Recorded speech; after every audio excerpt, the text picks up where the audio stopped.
પ્રશાંત Sumbe, police અધિક્ષક બનાસકાંઠા જિલ્લામાં બનતા પ્રોપર્ટી ઓફેન્સના જુદા જુદા જે બનાવ છે, ઘરફોડ હોય, વાહન ચોરી હોય અથવા અન્ય ચોરી હોય, તે પ્રોપર્ટી ઓફેન્સના બનાવને શોધી કાઢવા માટે એલસીબીની જુદી જુદી ટીમે કામમાં હતી અને છેલ્લા 1 મહિનાથી આ કામગીરી શરૂ હતી. આ કામગીરી દરમિયાન જે બનાસકાંઠા જિલ્લામાં ઘરફોડના અથવા ચોરીના બનાવ બનેલ છે તે અનુસંધાને 500થી વધુ સીસીટીવી કેમેરા ચેક કરીને ઘરફોડ ચોરીનો અને ચોરીને બનાવ કરનાર, ચોરી કરનાર એક ગેંગને પકડવામાં આવેલ છે.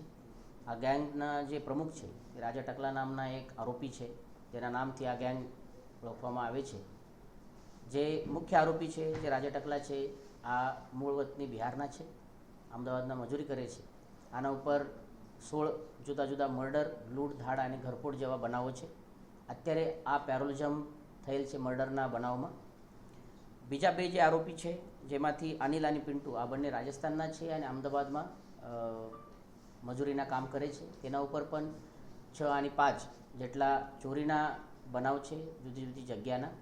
અત્યારે તેઓને પકડવા પછી જે ડિટેક્શન થયેલ છે તેમાં અલગ અલગ જગ્યા ઉપર તેઓ દ્વારા કરવામાં આવેલ 12 જેટલી ઘરફોડ અને 4 જેટલી વાહન ચોરીના બનાવ ડિટેક્ટ થવા પામેલ છે.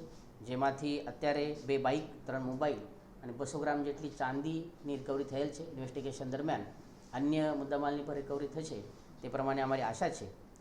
અત્યારે જે ડિટેક્શન થયેલ છે જેમાં બનાસકાંઠાના 6 જેટલી ચોરીઓ, ઘરફોડ અને બાકી ચોરી ડિટેક્ટ થયેલ છે, જે આ વર્ષની છે. આના સિવાય મહેસાણા, પાટણ, સાબરકાંઠા, અરવલ્લી જેવા જિલ્લાઓની પણ ચોરી ડિટેક્ટ થયેલ છે. આ જે લોકો છે આની એમો આ પ્રમાણે હતી કે જે જગ્યા ઉપર તેઓને ચોરી કરવાની છે તે ગામમાં, તે શહેરમાં આ લોકો પબ્લિક ટ્રાન્સપોર્ટના માધ્યમથી આવતા હતા. બસ હોઈ શકે છે, ઇકો હોઈ શકે છે.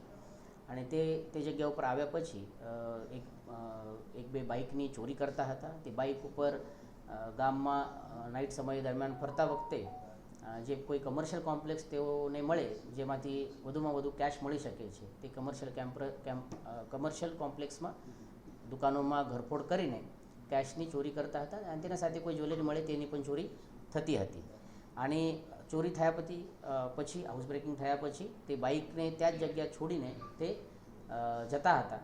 તો આ પ્રમાણે તેઓની યમો હતી. અત્યારે 3 આરોપીઓની અરેસ્ટ કરવામાં આવેલ છે, પૂછપરછ શરૂ છે. એલસીબી અને LCB PI, LCB in-charge PI દ્વારા જે કામગીરી કરવામાં આવેલ છે તે દ્વારા આ મોટી ઘરફોડ કરનાર ગેંગને પકડવામાં આવેલ છે અને આવનાર સમયમાં તેઓ પાસેથી અન્ય પણ કોઈ ઇન્વેસ્ટિગેશન દરમિયાન ચોરી બાબતની વિગત મળે તો આપને જણાવવામાં આવશે.